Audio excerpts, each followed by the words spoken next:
So for this first presentation, we're going to be talking about preparing for board meetings. And we have Mary Hernandez Castellanos presenting. Mary is a certified healthcare interpreter, remote and on-site freelance community interpreter, and co-founder of the INT Lounge, a community to meet, share, and learn for interpreters and translators.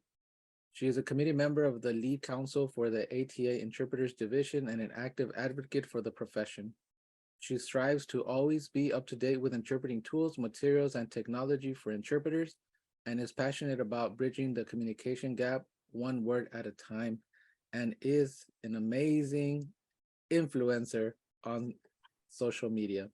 So without further ado, we're going to dive into preparing for board meetings. Take it away, Mary.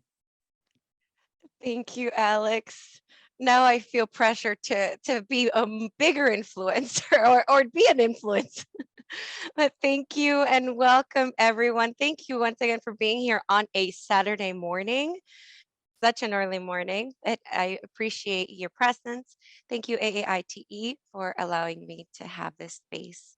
And as Alex mentioned, we will be talking about preparing for board meetings. Also, I do want to note I am an AAIT member, and I encourage everyone to be an AAIT member because it's wonderful.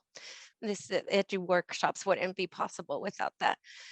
So we're going to be talking about board meetings. Board meetings are we do board meetings in educational settings as well as city settings. So this is very general to any board meeting that you may do, but we will be focusing on board meetings in education, both in person and remote.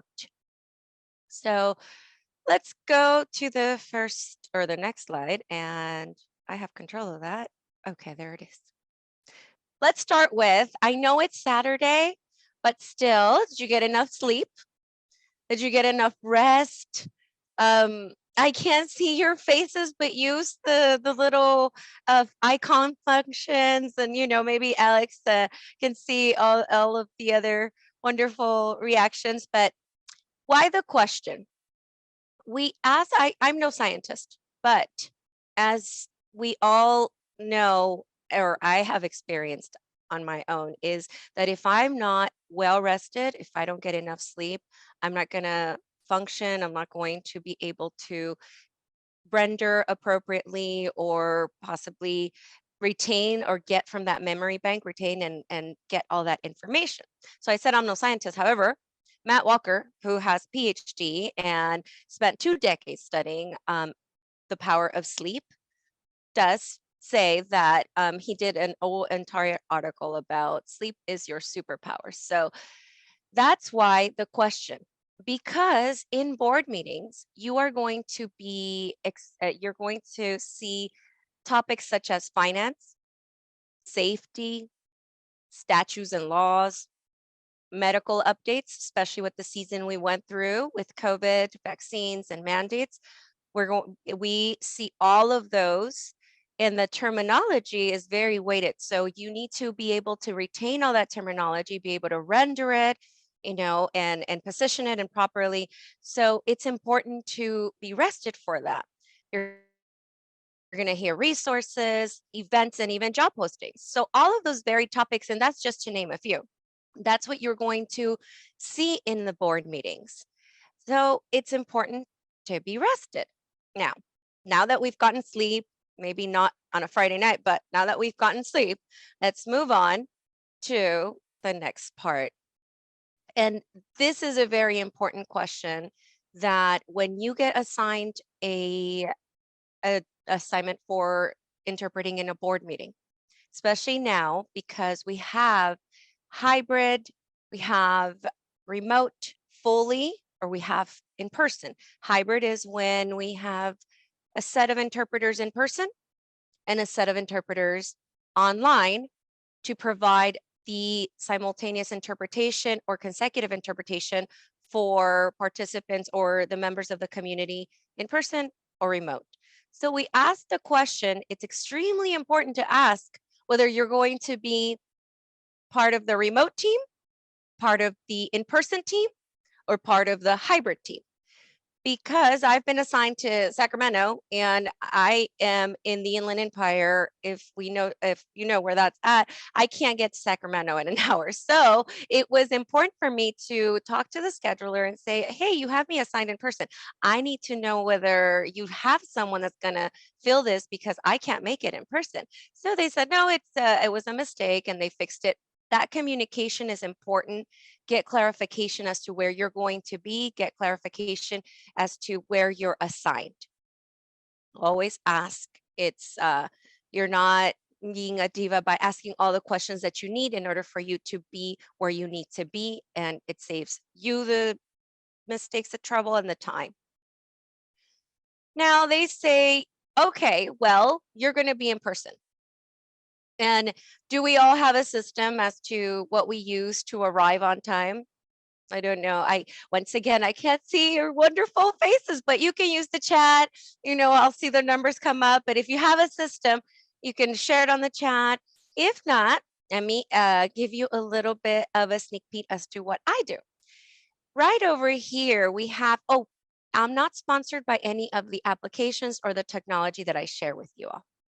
But right here, I have this app. It's called Waze. Waze is an app that I use to estimate my travel time. If I am going to be somewhere, if I need to be somewhere on Monday at 5 p.m., I go ahead and I type it in from where I'm leaving to where I'm going. And that application is going to give me right over here, you see the red, it's going to give me the traffic for that hour. It'll give me, okay, that's what the traffic time is. For instance, here we see at 7:30 a.m. traffic isn't as heavy, but if you try to leave at 7:29, then it's a bit heavier. That is important because now that we're opening up in person, we want to arrive to places on time with enough time to park, get lost. I get lost. I have to allocate time for getting lost because so being there, add 20 minutes to your arrival time. So if it says leave by 7:29, so you can arrive at 8, try to add a 20 minutes because we just never know the inconveniences we run into. You can use Google Maps, you can use your own map. I don't necessarily use Waves to guide me, but it is a good app to be on time. Being on time isn't just a reflection of the client that possibly either hired you, the school district that you represent. It's a reflection of you as a professional, because being right at that scheduled time, that's already almost late, because when you get there, you're going to need to be aware of your areas where you're going to sit, where you can get the agenda, where you can just gather all of the materials that you need in order for you to do what you're there to do in person, which is simultaneously interpret the board meeting that you were assigned to do. So it's important to be on time. Now, if it's remote, equally important to be on time. There's different things that you do need to get prepared for, though. So you want to make sure that all of your devices are charged. That is one point of being on time. Make sure that everything is charged, every device that you're going to use. Your backup device, make sure all of your backup devices are also charged, because if one fails, then you have that other one to lean on. You want to make sure your links work. Sometimes our links may fail, or they we're missing a number. And if you are on time, you're able to click that link and it'll tell you whether it's invalid, or it'll take you in and say host hasn't started the meeting or whatnot, and then they'll let you in. But you've arrived on time and you are now ready to start your remote work. And so that's on time arrival for the remote, which is equally important.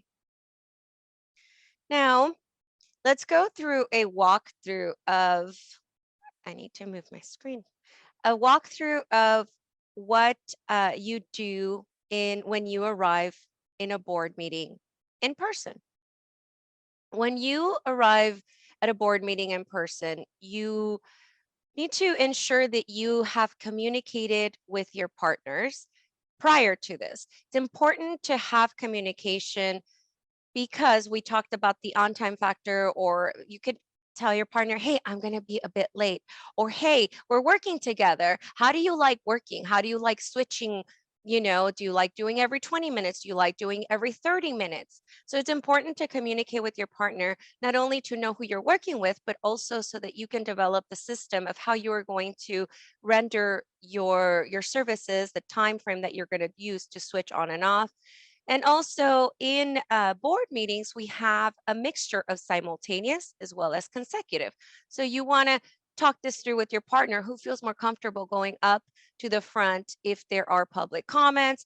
This is a very important aspect of communication. Always communicate with your partner. Ensure that you have the point of contact. Communicate with the contact person. The contact person is going to be the person to guide you where you're going to be set up, where you are going to either get equipment or not, where this contact person is going to be your guide as to where you will be in your board meeting in person. And you also need to know, do you need equipment? Will you be needing equipment for your board meeting? Do you need to set up the equipment, or has it been set up for you? Do you need to distribute the equipment? Yes, it's a thing where there's times that you do have to distribute the equipment, and it can become difficult. So it's good to know who your contact person is, so you can say, can you please have someone assist with passing out the equipment, or will you have someone assist because if we're interpreting, or maybe you can share that with your partner. This isn't always the case, but just in case it comes up, you're ready to be aware that this is a thing. Now, where will I be sitting? Where will you be sitting? Are you going to be in a booth? Is there a tabletop booth that you're going to be utilizing? Is there a booth that you are going to be far off to the side and not, near the board? Or will you be in the audience? If you're in the audience, kind of find a way where you're going to sit away from the people, because if you've been in board meetings or in any setting where you have to sit close to participants, as you're interpreting, they're kind of looking back like, oh, why are you, why are you talking? Why do you keep talking? And it's like, I am not, I promise, I have to keep talking because I'm the interpreter. So it's important that you find a place that you're off to the side where you let everyone know you are the interpreter, and maybe they'll probably go forward or whatnot. But this is important to know where you will be sitting so that you can adjust your area and be part of the simultaneous interpretation without having so much interruption. Also, when you arrive in person and on time, it gives you the opportunity to evaluate the room. It allows you to check who the public speakers are. And in board meetings, the public speakers come in as people are arriving, they're filling out a speaker card. So if you're there with enough time to be able to see those people come in, you can kind of go up to them and say, hi, are you going to need interpretation? I'm your interpreter. If they say no and they look at you funny, then you can just go ahead and move on to the next one and find out who will need that interpretation.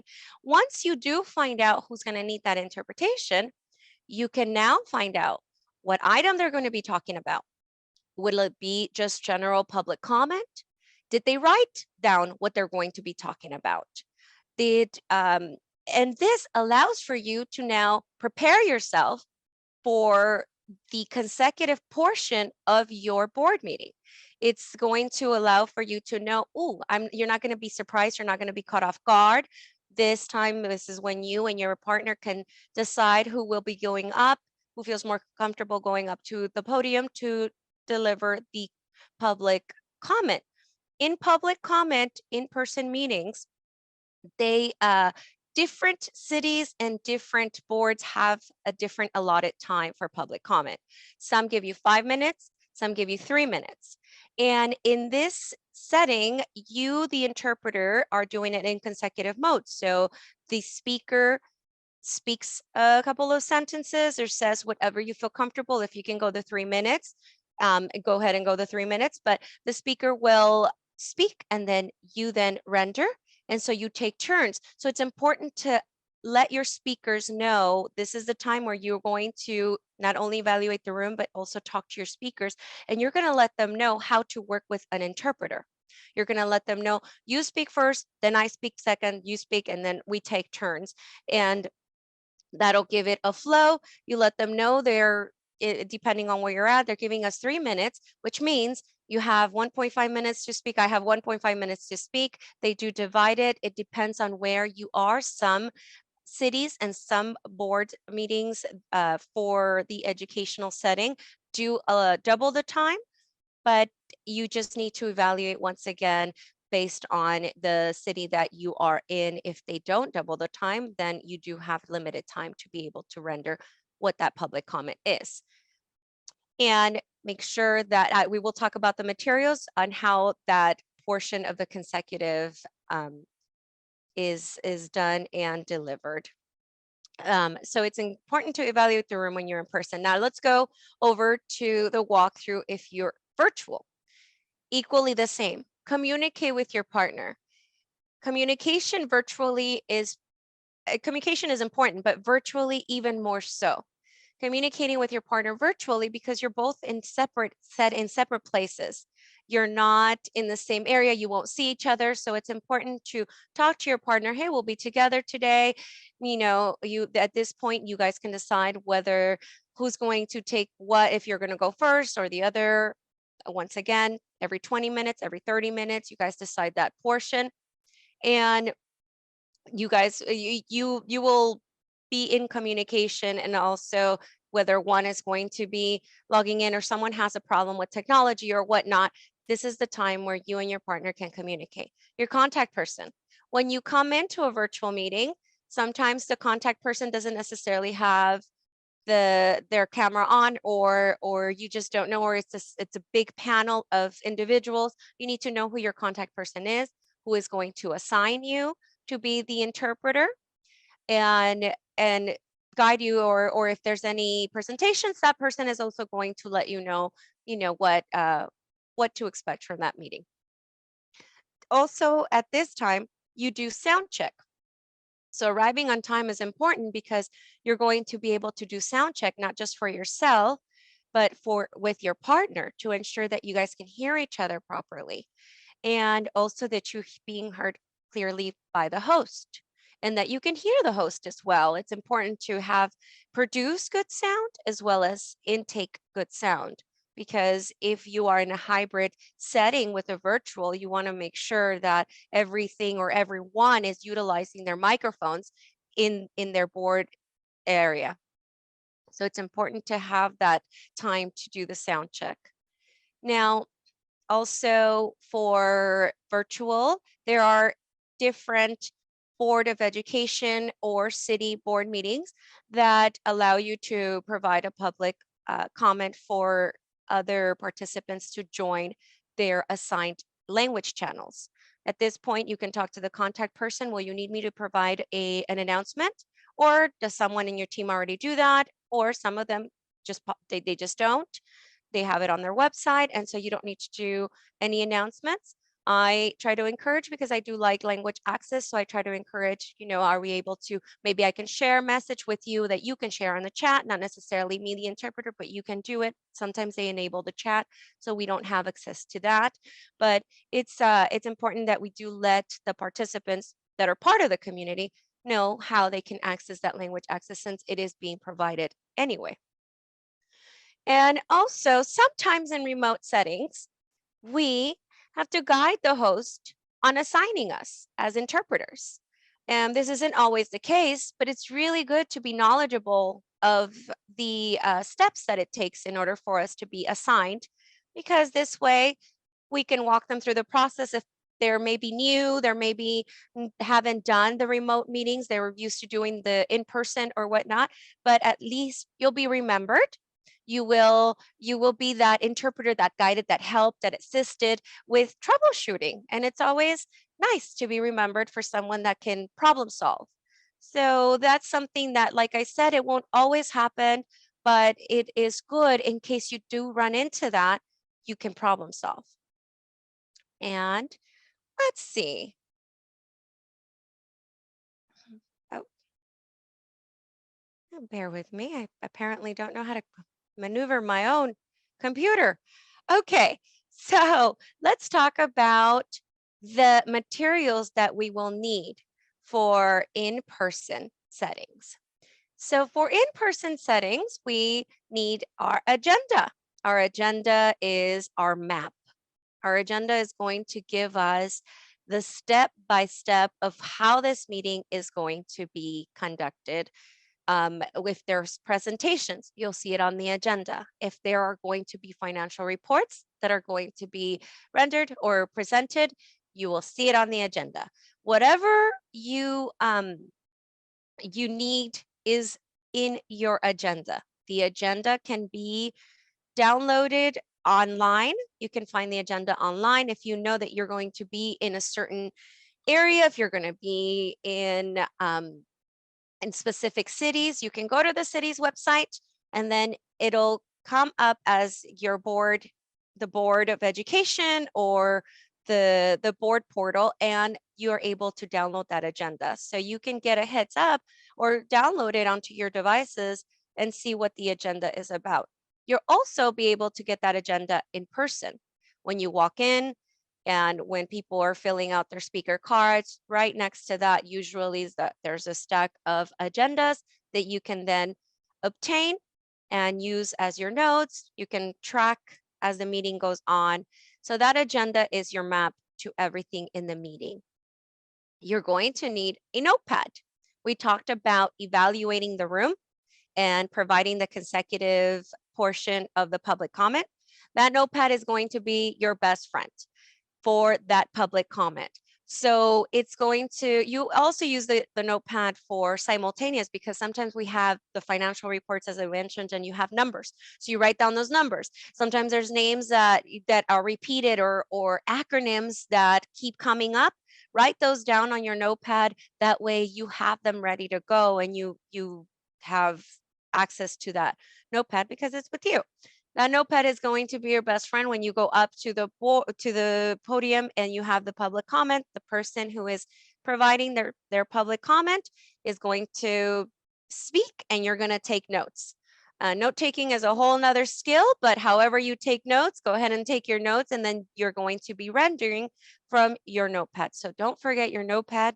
Otherwise, you're going to have to write on the agenda or whatnot, but it's important to always have your notepad with you. Now, a glossary. So when you have been assigned to this meeting, you can go online. The agenda is posted 7 days, depending, 7 to 10 days prior to the meetings. So when you have access to the agenda, you can already see, okay, this word pops up at me, this other word pops up. So then you can see, you can start building your glossary. You can start building your glossary to take with you, or you can even use that agenda to write down the Spanish word up on top. You've already started your glossary just by writing down all the words that that popped out at you. Because it's important to always have a glossary with words that you aren't familiar with, and keep building on that. Maybe the next time you go to the board meeting, you'll already have a list. And you don't need to worry about those previous ones that you've already had on that list, and just add new ones depending on the presentations for that day. And this may seem very simple. Cough drops? Why? I mean, we just talked about agenda, notes, and glossaries. Why cough drops for a board meeting? Well, we use our voice. Our voice is our tool, as well as our hearing. Our hearing is a tool that we use to provide the services that we're rendering. In simultaneous interpretation and in these meetings, there are times where the entire board, sometimes it could be 7, 12 members up there. Presentations just go, go, go, go, go. If you're switching every 20 or 30 minutes, you're constantly using your voice. Not everybody speaks with a pause or allows you to breathe and just take, so that cough drop, don't do it while you're rendering, please. I don't want you choking on this. No, do it when your partner is interpreting, and then you can go ahead and take care of your voice and take a cough drop to hydrate your throat. Don't ever forget your water. Water is so important to just with using our voice so much. I remembered myself that I needed to drink some water. But we use our voice so much and we don't want to be hoarse. I don't know if you've used your voice so much that the next day you're interpreting and you're just like, oh my goodness, what happened? I didn't drink enough water. So always hydrate. Hydrate your throat. Take care of those tools. These are your tools. Once again, your hearing, your voice is your tools. You won't be able, it doesn't do you any good to have the notepad, the glossary, and the agenda if you've lost your voice. So now this meeting, this image here, it speaks on a couple of things. Teamwork. We're a team. We are part of the team. We do know that as interpreters, we call it like it's a lonely profession. If you work with staff, you have more colleagues, right? If you're a freelancer, not so much. You show up. Sometimes you're paired with a different partner. Sometimes you work with the same partners. If you're staff, you do have colleagues that probably partner up with you, and you know them. But either way, we're part of a team. We're part of a team with the secretary. We're part of a team with the contact person. We're part of a team with the board. We are included in that team. We're providing that language access. So always remember, teamwork. Teamwork makes the dream work. And also, we have professional attire. So it's important to always show up in professional attire. When you go to a board meeting, you're going to see that the board is dressed in their professional wear. Some have the tie, some, everyone is dressed to impress, basically. So it's important that as part of the team, we also reflect that. And if we look good, we do good. And if we, no, wait, see, I got my own saying wrong. If we look good, we feel good, and if we feel good, we do good. So it's always great to look and feel great, to be able to render and provide your services in the most professional way possible. And when you show up looking that way, they're like, "Ooh, my interpreter's ready." So that's important. Let's see. I'm playing with my own computer. I keep pressing the wrong buttons. In person, let's continue with the in-person materials. It is important to be knowledgeable of the equipment that will be used. If it's portable equipment, it's important to be knowledgeable of that portable equipment that you will be using. The one you see on the screen is the one that I am familiar with, that I own. I am familiar with many others that districts or cities utilize. But this is important to maybe do a little research. YouTube has researches, what portable equipment. Maybe you can think of a brand, Redicus or ARG, and boop, how do I use that? How do I change the channels?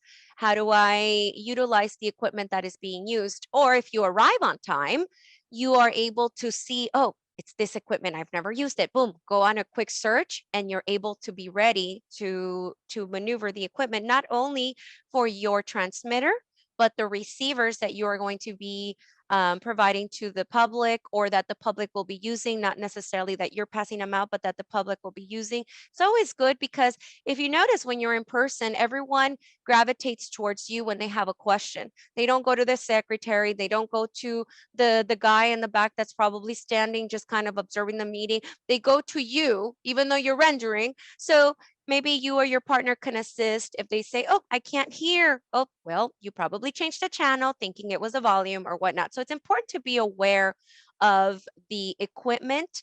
You're not always going to be the one guiding it. You're not tech support necessarily always. I want to make sure that what I'm giving you, the information I'm giving you, is something that can arise, but you're ready to go and you're ready to troubleshoot and you're ready to problem solve. But it's always good to know the equipment that you'll be using. Now, not every board or educational board meeting or city board meeting has portable equipment. Some may have a booth. Familiarize yourself with the board that you're going to be using, and the control panel that you'll be using as a simultaneous interpreter. Sometimes you have a control panel where you press a button, and we think that red means that you're not on, but red actually means you're on, which that's where that hot mic comes, that saying of the hot mic comes on. So it's important to know your control panel if you're in a booth. That way you're producing the sound and people can hear you. Familiarize yourself with the equipment that you will be using. Remember, we talked about sitting in the audience sometimes. In this image, you see that I have the microphone that you can just kind of put over your head and you're able to speak. You'd be covering your mouth so that you don't produce that sound or interfere with the audience, right? Here we have a steno mic. I use a steno mic. If I'm sitting in the audience, I am able to then utilize the steno mic, and I'll give you a little tester on that. So my voice just left. That, I call it my portable booth. I'm not sponsored at all by Talk Technologies, but there is a discount code if you're interested in it. I'm not sponsored, I'm telling you, but it is just wonderful. This is very personal to you. Some language service providers do provide it for interpreters. I decided to purchase my own because it is very personal. It goes up into your mouth. And also with the season that we went through, whether we like it or not, droplets do come out when we're speaking. Here, you're taking it all in and you're able to just clean, wipe, and use it again. So this mic pairs up with my equipment. There are others that you can check if they pair up with yours. But when you're sitting in the audience, this allows for you to be a bit more quiet when, so that you're not interfering with the meeting, or if it's a crowded room, it allows for you to not feel like, oh my goodness, I can't speak loud enough, or I can't talk loud enough because I'm interfering. So that's just that is an accessory, not necessarily that you will need, but it's good to have options of the different microphones that you can use when you're in person. Now, we see the cable and you're like, why do I need a cable when I'm going in person? I'm the interpreter. I'm going to show up and I'm going to render. But there are certain board meetings that have accessibility for you to hear the board. So the board sits very far off. When you're an interpreter, you're probably way back in a table or off to a corner. And sometimes you have to kind of walk around the room to get that audio. There are certain cities that or districts that provide a control board where you can hook up, and then you can hook up your auxiliary cable. So this is called an auxiliary cable. You can hook up your auxiliary cable, and then you can hook up your headphones and you can hear the board right here. So I went to a city once and I kept sitting in the back and I would just see this board and I'm like, why is this switchboard here, this control? It was like, it had all these hooks and all that thing. And I'm like, why is this here? Why do they put it in front of the interpreter's section? We can, and come to find out, actually I could hook up and I could hear the board clearly, and I later found out, no one told me. So you have to kind of like ask questions. What is this for? What is that for? Don't ever feel that you're over asking. And I was able to hear the board because in this specific board meeting or chambers, it's so large you cannot hear when the board speaks unless they're really like close to the mic. So it's important to have that accessibility. Carry your cables. Maybe you might not need it. Maybe the clients, something went wrong with their cables, and you say, hey, I have a backup, and they'll remember you. Once again, you'll be remembered as that problem-solving interpreter. I can't guarantee that you're going to get all these sorts of jobs from here, or a contract or whatnot, but I promise you they'll remember you. They'll call you. They'll say, hey, I remember that this person is always ready. And carry an extra set of earphones. Once again, like I said, you can sometimes have access to hearing the board. You can hook up your auxiliary cable to the control, and then hook up your earphones to your auxiliary cable. And you have access to hearing the board.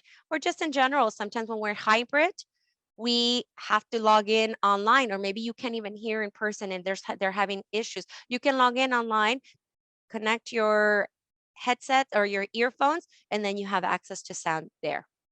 So it's always important to be ready. Like, once again, I'll remind you, you might not use everything that you see on the screen. However, it's important to have backup and be ready when you are in your in-person meeting. let's go to the remote setting. So you go to remote setting and they say you're going to be part of the remote team or the hybrid team. So here we have the computer.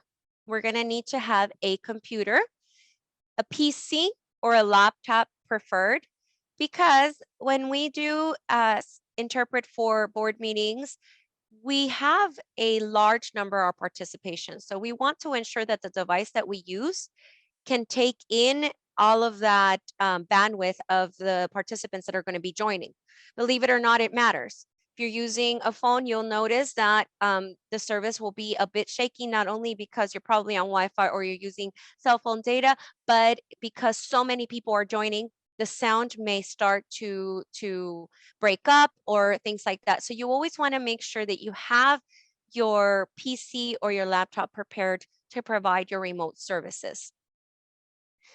A noise canceling headphone.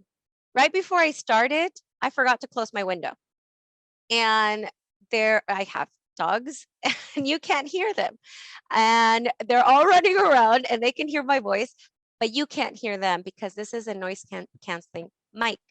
Now, when you are rendering in a board meeting or in any remote meeting, you don't want the dogs, the birds, the lawnmowers, the gardener to be the sound that any one of your listeners hears. You want to be the only voice that you produce. So it's important to have noise canceling headphones. They have different headphones. For instance, the ones you see on there are the ones I'm wearing now. They were an upgrade form. The ones I started with.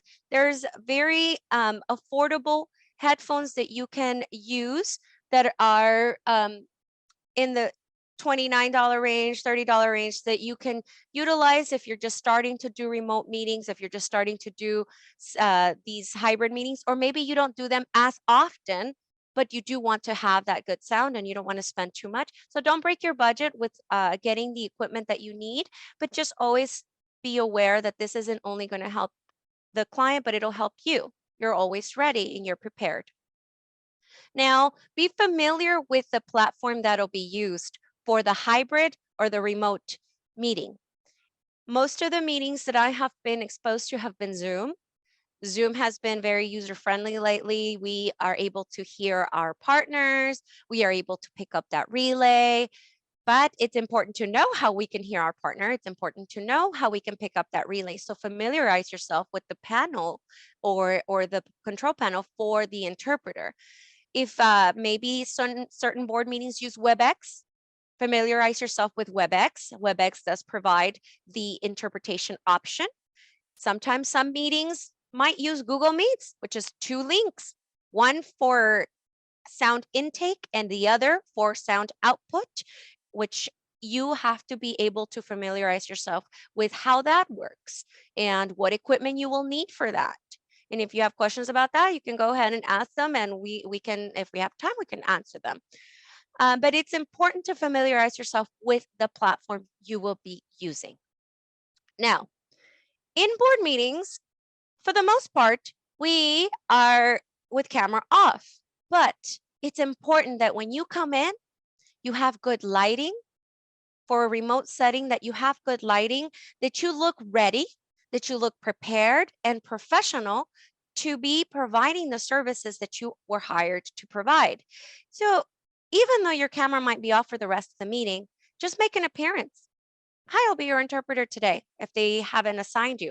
If they've already assigned you when you come in, because there are times where you come in and you're already assigned interpreter, turn the camera on and just someone will see you. You're just, interpreter's ready. Okay.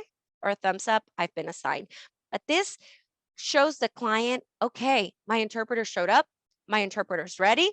My interpreter's sound is good and they're ready to go. They're wearing a headset and they have that good lighting. It gives, and it makes you feel empowered. It makes you feel like, oh, I'm ready to perform right now. So the ring light nowadays, they're so accessible. They have the ones that you can hook up to your laptop, to your computer. They have the big tripod ones that you can move around. You can pick and choose whichever one, but always have good lighting for yourself when it comes down to a remote setting. A second device.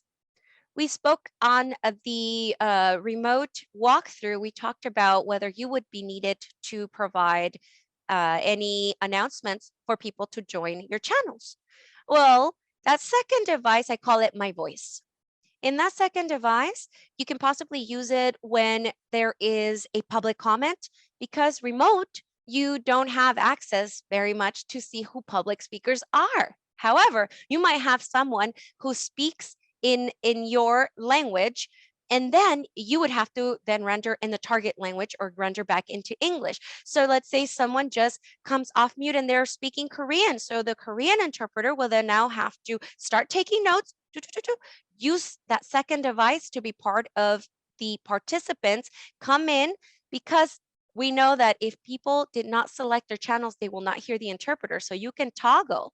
But in public comment, the reason we go up to the podium is because they want to hear the speaker and they want to hear the interpreter. So use that second device to be that big voice that comes in like, interpreter's ready. I'm ready to render what was just said. No one's going to be left out. Language access is provided, and you have that second device as your backup. Always have backup. Seems like a lot, I understand. In remote settings, we have become a bit of our own tech gurus because we are alone. There's no tech guy here, or there's no one here to support us. So we have become a bit more of tech savvy and the tech pro. And always note, you're not always going to be exposed to this, but if you are exposed to it, you're ready to go. It's always that backup. And we also are going to include being dressed professional, which came in with the lighting, right? Dress professional. In remote settings, you may want to just dress professional from the waist up. I mean, but whatever works for you, but just look professional, and always have your water handy.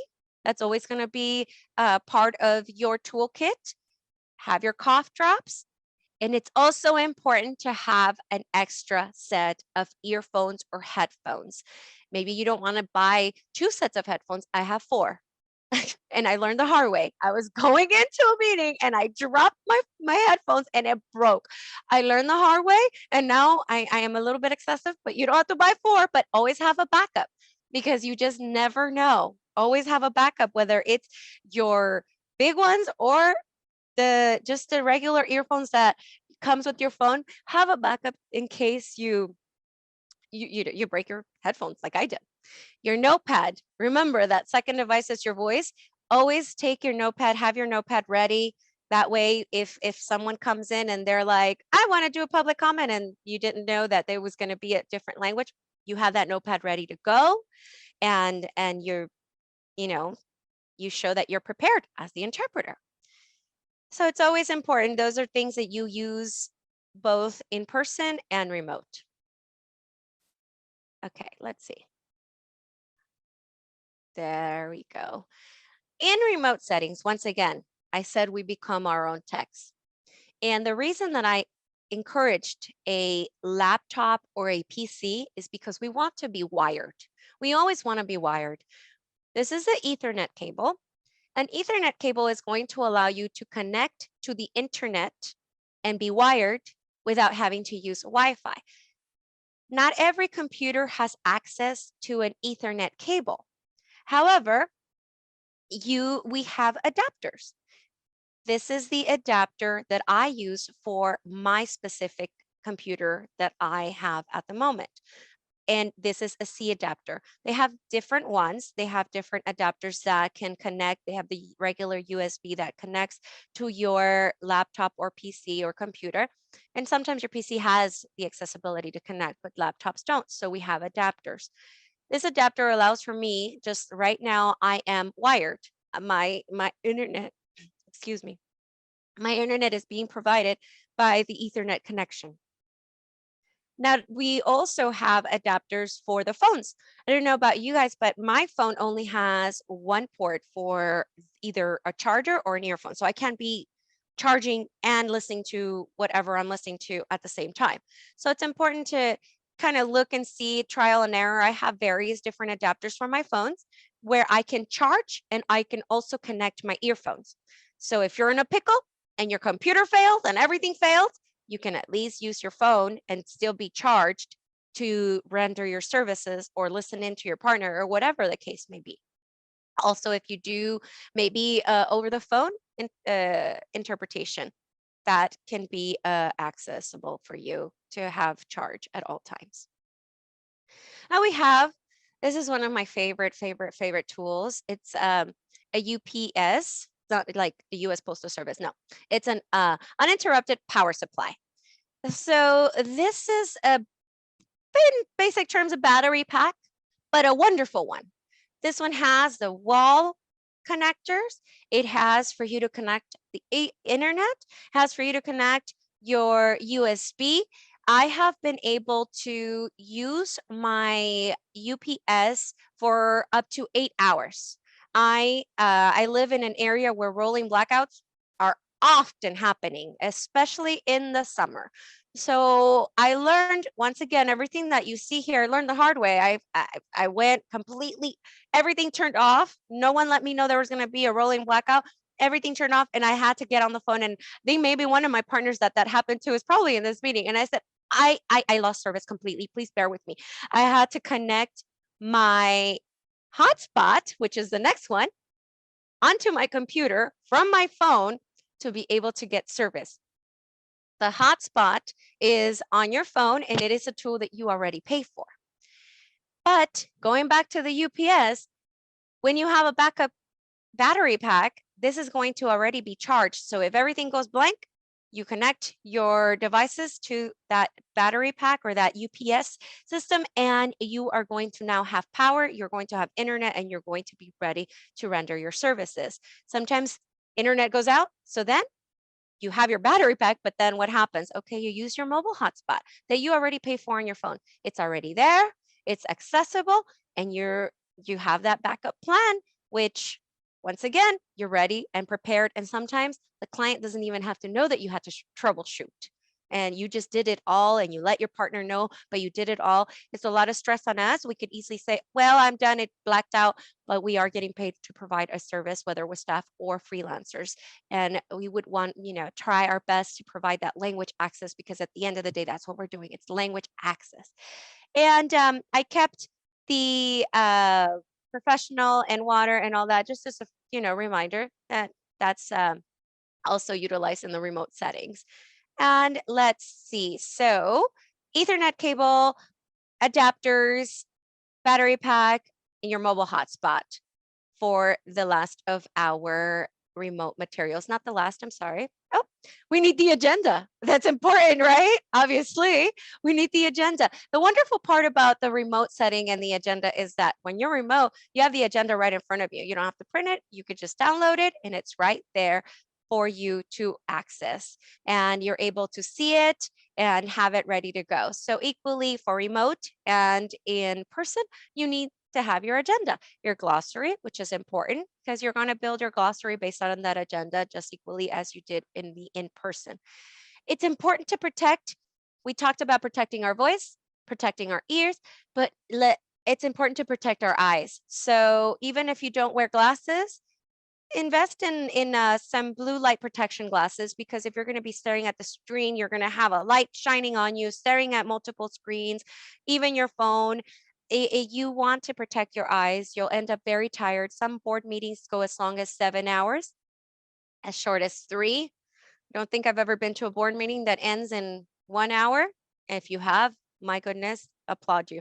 But you are staring. If you're remote, if you're part of the remote team, take some time to walk away from the screen on your time off, on your break, and protect your eyes, because you will feel it. You will have a headache from it. So protect your eyes. It's important.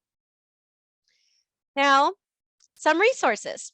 This isn't, this is a paid platform or program that could be used. However, I found that if you take your phone and you scan that barcode right now, you'll see a list of the most used terminology in board meetings. So if you scan it, you can get that list and start building even your own glossary, and you can see what is used, what's the terminology used in board meetings. Like I said, it's a paid version, but you have access to the free one, and it's in alphabetical order, I believe, and you can go down the list and create your own glossary. Copy paste or write it down, but it's a resource. Also, if you haven't been in a board meeting before, we have the agenda. This is what the agenda looks like.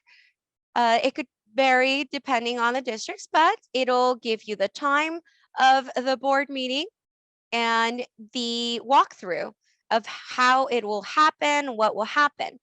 If you're checking for the agenda online, it'll give you a detailed agenda, which right over there, you'll see all of the different presentations. So you have access to that.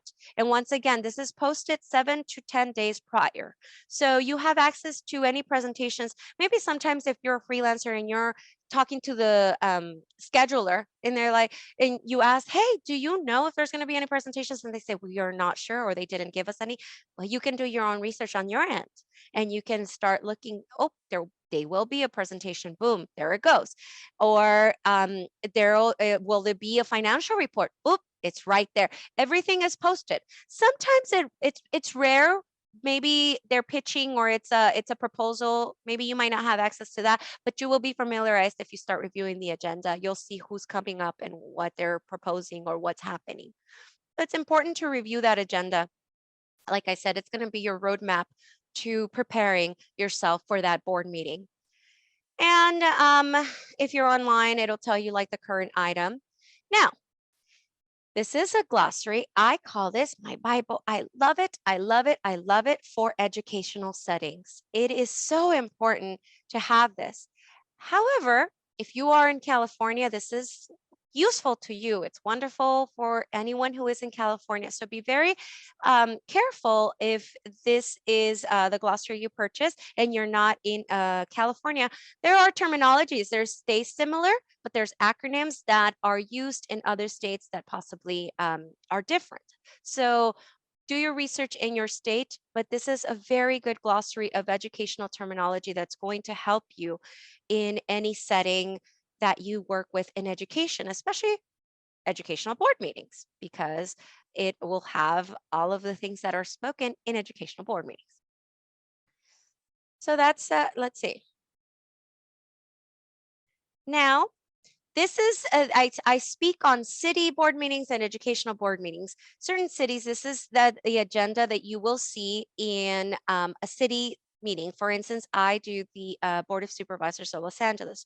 I shared this one because I do this every Tuesday. Now, this agenda looks very different. This agenda is very heavy agenda. So if you're going to do a city board meeting, you're going to have a lot of other topics, not just education. It's going to be other topics in the community. We have ordinances on gun control here or gun regulation. We have homelessness emergency, which can come up in board meetings as well. However, this one can go into more detail. We talk to the sheriffs or the police department or other topics in the community that are different, statutes, laws, and all that. The resource for this one, and I love this visual dictionary. It is advertised for children, but really, I believe it is definitely for the interpreter. It is a really big glossary or dictionary. It is also very expensive. So I don't know that I would invest it for just the children. I use it for me and it's very beneficial. It has the difference. For instance, here we have the gun regulations. It has an area, it has a section where it's going to give you the different topics on different firearms, the different pieces of it.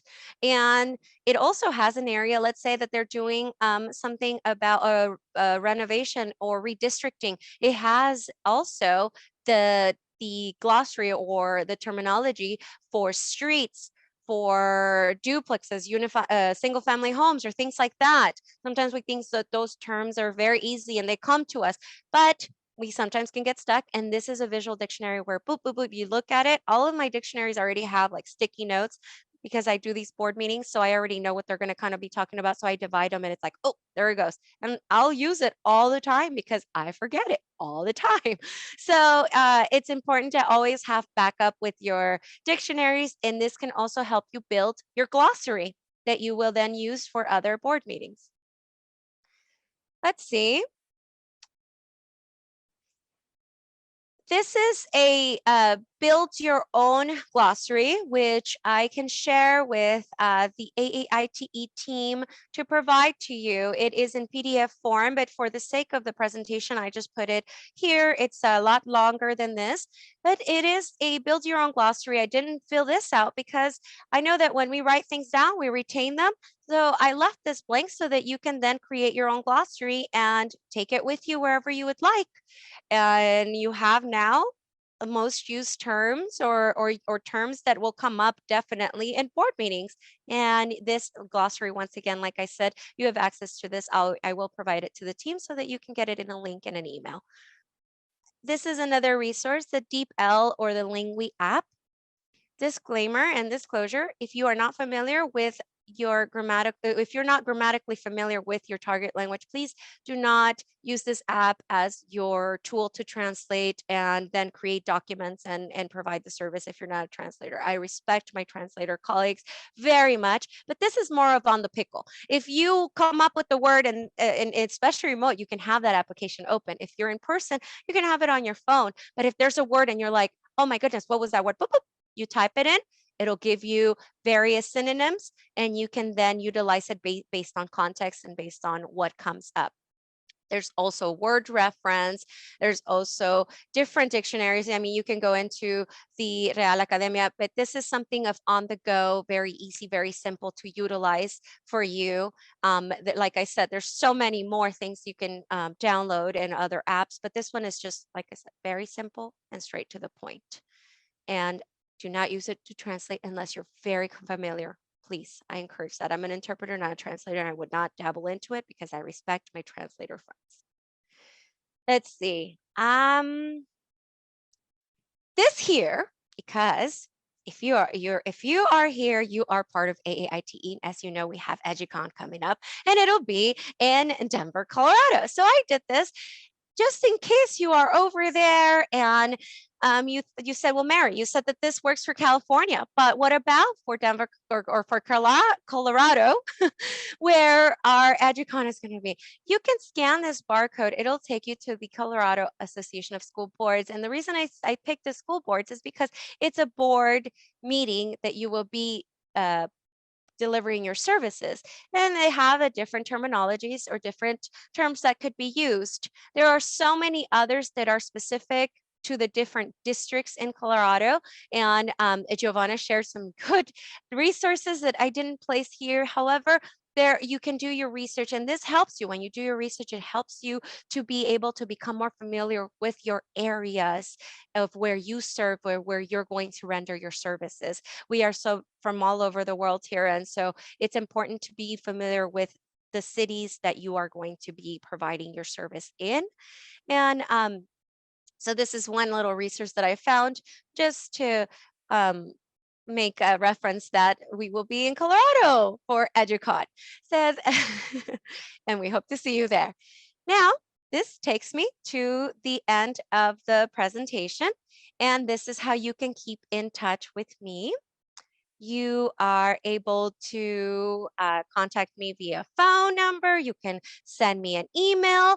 You can find me on my website, or you can also reach me on Instagram and or LinkedIn. I'm very active on Instagram and LinkedIn.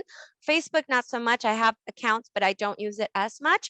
However, if you reach out to me, I will try my best to respond. If I don't reply right away, it isn't that I'm ignoring you. I am just going down the list, but I will definitely be responsive to whatever questions you may have. And thank you very much for allowing me the time and the space to be here with you all today. I will stop screen sharing now, Alex. Thank you very much, Mary. We really appreciate all the information that you shared with us. We do have time for questions and answers, so I encourage everybody to take advantage of this time.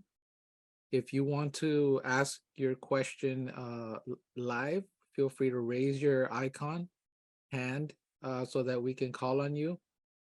You could also use the chat box for questions as well. And I'm gonna let Luis go through the chat, and if he finds some questions, we'll go over them. But Eva, go ahead. We see your hand raised.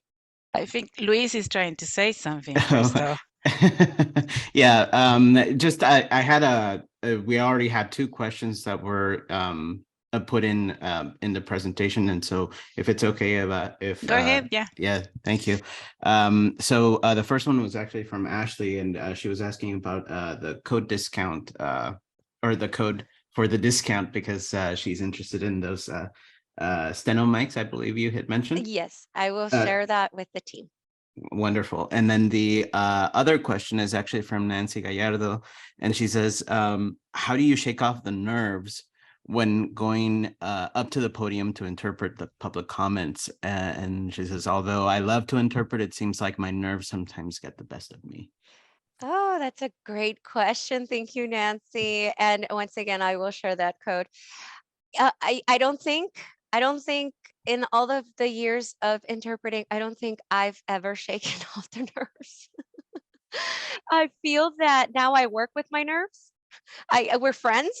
So when I go up to the podium, I just kind of I think I speak louder and everyone just hears me and it's my nerve speaking.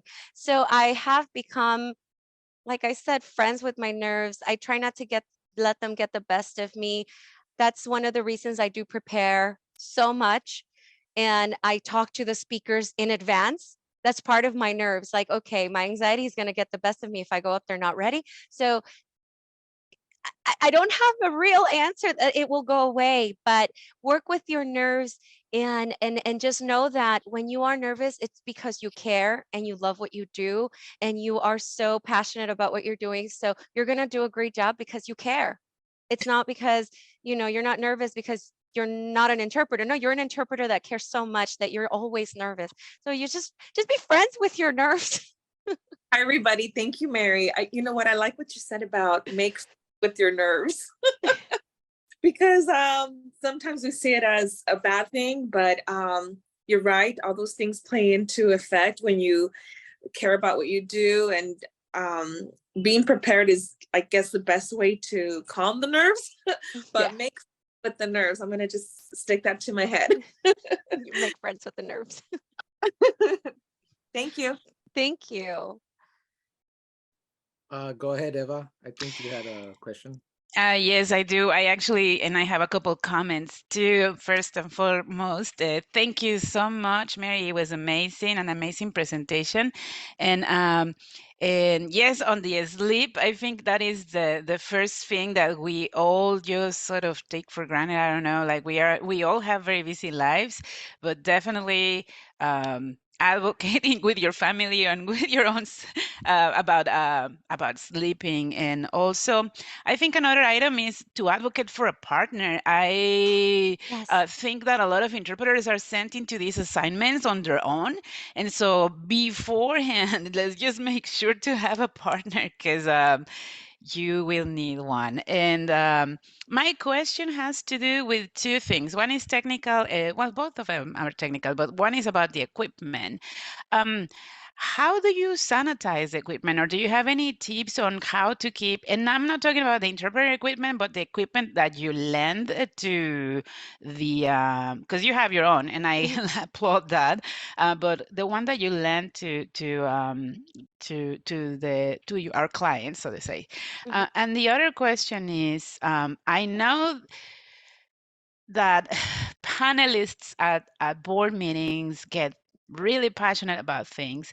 Sometimes they do have presentations that they read at a light, like a Light light, speed. how do you say it? Like Light speed. the Yeah. light speed. And so how do you intervene? What would you recommend in those cases? Okay. So yes, advocate for a partner. And I kind of, it skipped on me because I said communicate with the partner, but yes, Eva, you are so correct. Please advocate for a partner. Partners, in these meetings, there's no way one person can come. Like I said, they're as little as 3 hours, as long as 7 or longer. You always need to have a partner. And sleep, yes, perfect. Let's not take our sleep for granted. I think a lot of you guys here know I love my sleep. I don't know when I sleep, but I do. Now, the sanitizing the equipment that's lent out, I have alcohol wipes. Alcohol wipes, they're little tiny ones. In every one of my cases, I have alcohol wipes. I carry antibacterial gel. I carry Clorox wipes that I clean even the area that I'm going to sit in. I'm a bit excessive. I have all that. I carry, but the alcohol wipes are also included. If the equipment is lent out, they're included in each individual little bag. And I clean my equipment when it's being returned. I don't put it back in if I don't clean it. So I always sanitize it. That is a bit time consuming, so that you take in account that if you're going to go to a next assignment or whatnot, that's what I do with my own equipment. If it's the board's equipment, they also have it, but you know, it's not your responsibility to clean it for them unless you are part of the staff and the team that has to do it. For fast speakers, we I went to a conference where there was a tip, and it said, say that so tell them it's not them. We don't want to blame it on them, right? We don't want to put the blame on the speaker, but the sound is coming in muffled. Oh God, there's the sound is just muffled. Interpreter can't, you know, inaudible, or the sound is a bit wrong. But if you're in a remote setting, you can raise your hand, possibly get the attention of the contact person. If you have the contact person's direct number, hey, this is fast, maybe try it this way. If you're in person, possibly just raise your hand, slow down a bit, you know, slow down a bit. Sometimes I notice that if we tell them to slow down, they go faster. And if they don't listen at that point, you are not a machine. And if reading or getting the tidbits of what it is, I think even sometimes when a board member speaks fast, even in English, one of their own colleagues will say, I didn't catch that. That was so fast. So that also gives you a bit, you can interpret that right away, because that way your listeners will know it's not the interpreter, even in their own language, they weren't being understood because it was so fast. So raising your hand, maybe a point of contact, or simply, that sound is muffled. I can't, you know, maybe get closer to the mic. And they'll say, oh, like this, and maybe it'll take their mind off of that and they'll want to speak clear. But unfortunately, I don't think we've had a clear solution on those types of speakers besides just trying to get their attention. They say the interpreter has to be invisible, but not in those cases. It'll come out. So, but thank you for those questions, Eva. I appreciate No, them. thank you. Thank you. Thank you, Eva. Thank you, Mary. Olga, go ahead. Thank you. And thank you, Mary, as well. That's a wonderful presentation. So I guess my question is, like, in terms of getting ready for, you know, the for the board meeting interpreting assignment. I mean, when you talk about getting the agenda materials, I mean, how much detail do you normally get on those agendas? Like, just trying to get ready for, like, for instance, if there is a big financial sections that you need to, you know, render, it can be really complex. So how much, I guess, content or material you can get in advance on those agendas? I'm just kind of curious about that. Very good question. Thank you for asking that. So when you go and you look for the agenda, it'll also have presentations, or if you go into the detailed agenda, some of the agendas that they print out is like 2-3 pages, but then they have the detailed agenda, which is like that thick. It's huge. But they do have the sections assigned in the smaller agenda. It has section, I don't know, 2.1A, it'll say it. And then on the big one, it has it. It's a lot of research. However, if you see that they're all going to be like financial reports and whatnot, you can even look back at a different board meeting. They are recorded. You can look back at a different board meeting and you can kind of review a bit of that. There's a lot of studying that happens when we are interpreters in any area that we go interpret in, right? We have to study it. We have to be aware of the terminology that we're going to be presented. We can't just say, I'm going to go to a board meeting and I'm going to interpret today for the first day. You can start shadowing online. I sometimes share the links to the public meetings that I interpret online. You can shadow other colleagues, that public meetings that have interpretation. You can start just kind of getting a feel of what it is to interpret in a board meeting. And you're right, it is a lot of information. So you have to be familiarized with not only financial terminology, with construction terminology, engineering terminology, and the glossary, the image glossary that I shared, that one has graphs. It has numbers. So it'll give you a bit of information on that as well. And yes, you online, you can look back at the previous meetings or look at that detailed agenda, and it'll give you a clue of who's going to be presenting for that specific meeting. And it is posted 7 to 10 days prior. A lot of studying, a lot of studying. This is my first workshop, and thank you so much. It was what I could see was wonderful, so appreciate it. I have a question. What would be like a standard when you're doing a long meeting? What would be a standard of time that you can be doing simultaneous and then somebody else take over? So 20 minutes, what is kind of a decent amount of frying your brain through interpretation where you stop and can take a break? Good question. This is very personal to the individual. No longer than 30, I don't recommend it. No longer than 30. But some like to switch off every 15 minutes. Some like to switch off every 20 minutes. For these board meetings, I work with specific partners, and we do like to do top of the hour, bottom of the hour, 30-30. And we are very familiar with it. Like I said, it takes time. When you first start it, you can do 20 minutes, so because it is a lot. It's a lot of cognitive processing that you're going through, and it's very draining, very tiresome. You're going to end up so tired after these meetings, especially if it's a 7-hour one. So it's important that's where the communication with your partner is so important, so that you are aware. Sometimes they might place you with a partner that likes to do 30 and you like to do 20. So you can come to a middle ground. Don't ever take anything by yourself with these meetings, ever, and no longer than 30 minutes. I did a 3-hour one by myself. And what? It was, yes, and it was insane. Like, it was insane. And I was fried at night. I was like, oh my gosh, what just happened to me? You will take about 3 days to recover from Yes, something. I know.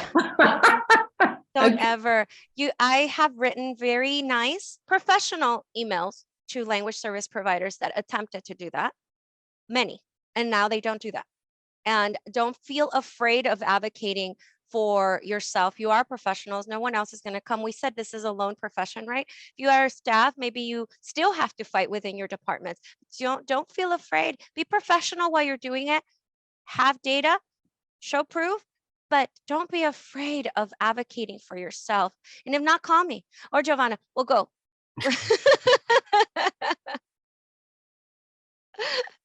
Thank you. You're welcome. Thank you, Sarah. Luis, go ahead. I just had a quick comment about that. I know that there is a study that is out, or that has been out for years now, that basically says right up until about maybe between 20 and 30 minutes is really where you start increasing the amount of errors, or the number of errors that you have. And to the point that your accuracy just goes down by 5% pretty much every 5 minutes.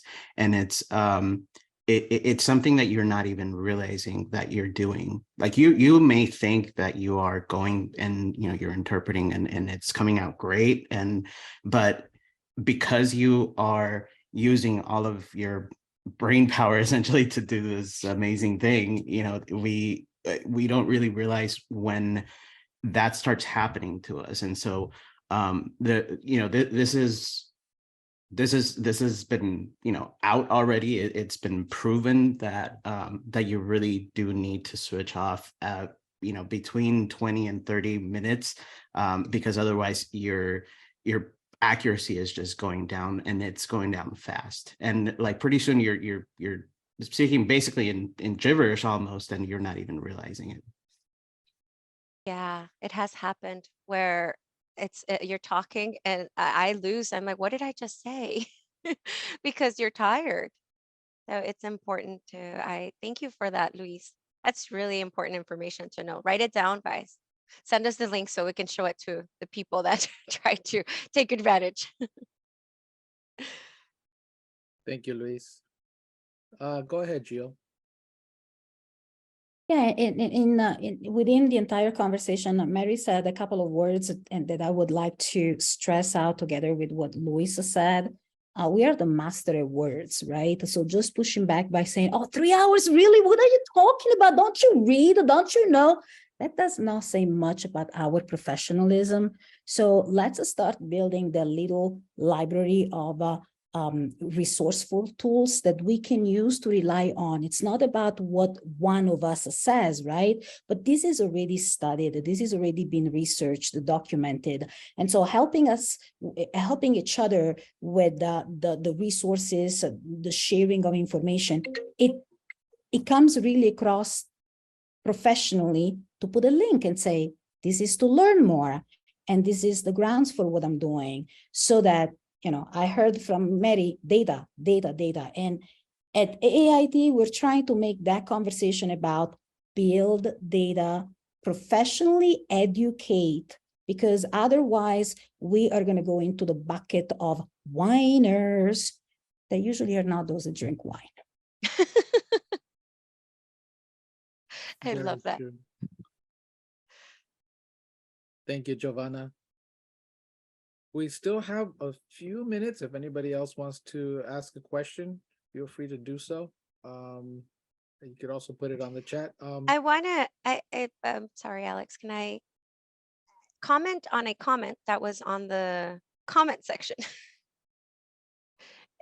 So Jimena said on the comments that she is now putting ear covers on her earphones. That's also a very good tip for sanitation. I know, Eva, you asked about the the sanitation part. That's a very good one.